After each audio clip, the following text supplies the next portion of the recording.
Welcome to another episode of the Trainee Trader. Thank you very much for tuning in. Today we're going to talk about how much money should you start trading with. But before we go into that, let's talk about the crypto market. Let's talk about Bitcoin. Let's talk about the fact that Bitcoin is down 22% in the last 7 days, down to 44k. Will the sell-off continue? What are you planning to do? Are you looking to buy the dip? Or are you thinking about selling your holdings? Or are you going to do nothing? What are you planning to do? One question that comes up a lot of times when I'm speaking to people about trading and investing is how much money should you start with? And this question is inherently subjective because it just comes down to you as an individual. But there are certain things that you should definitely consider when you're about to start trading. The very first thing that should be at the top of your list is using money that is completely disposable and is not required for anything else. So do not use money that you need for bills. Do not use money that's set aside for tax. Do not use money that's needed for anything else. The money needs to be completely disposable and unattached to anything else that you may need or want. That is the very, very first thing you need to consider. Now, once you've worked out how much money that is, you need to consider minimizing your risk, because as much as you can win as on a trade is as much as you can lose in a trade. And this is without us talking about leverage, which we'll save for another discussion. So what I like to do is, when I've got my account size, I like to divide it by at least 10. And that is my position size, i.e. the amount of money, the maximum amount of money I will put down on any one trade. So that's what I do. So once I've got that amount and that position size, so let's say if my account size is 10 grand, for example, then I'll divide that by 10, and then I would only use a maximum of 1 grand on any trade, irrespective of if it's a fantastic opportunity, it's a no-brainer, it's only going to go in one direction.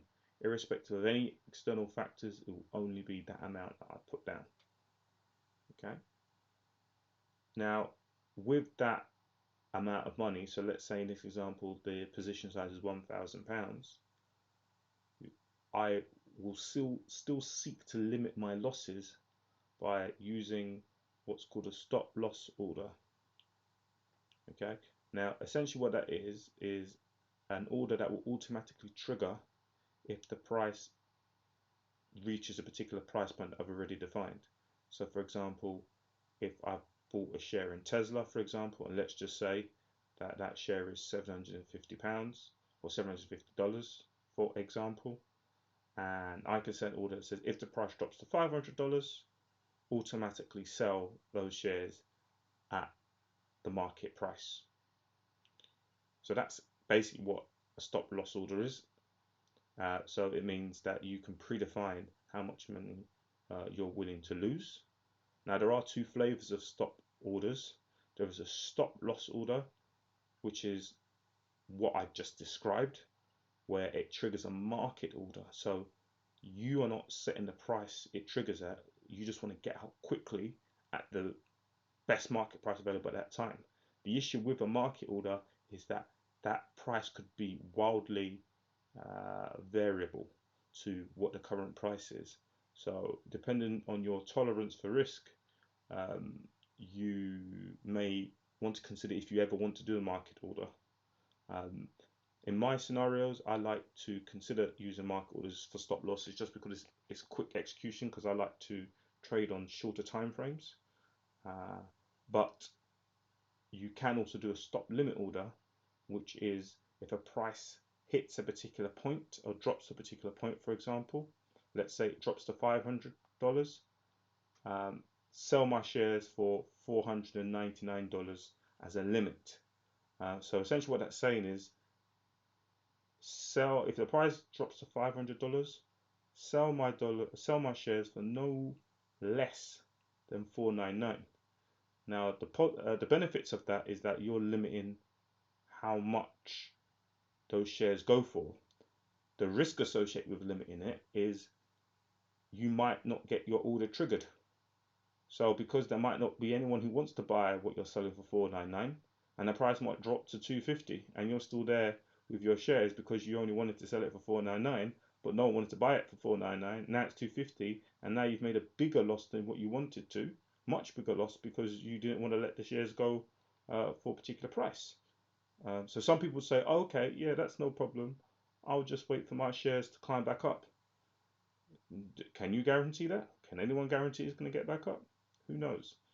So those are the differences between the stop loss and the limit order. And one thing you should never do, never, never, never, is never go all in using your entire balance on one trade, no matter what you think is going to happen. Just don't do it.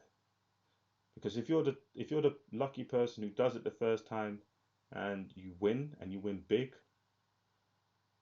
the next time you try that, you could lose your shirt. So just minimize your risk, limit your position sizes, be disciplined with that, and just continue to practice basic risk management with your trades.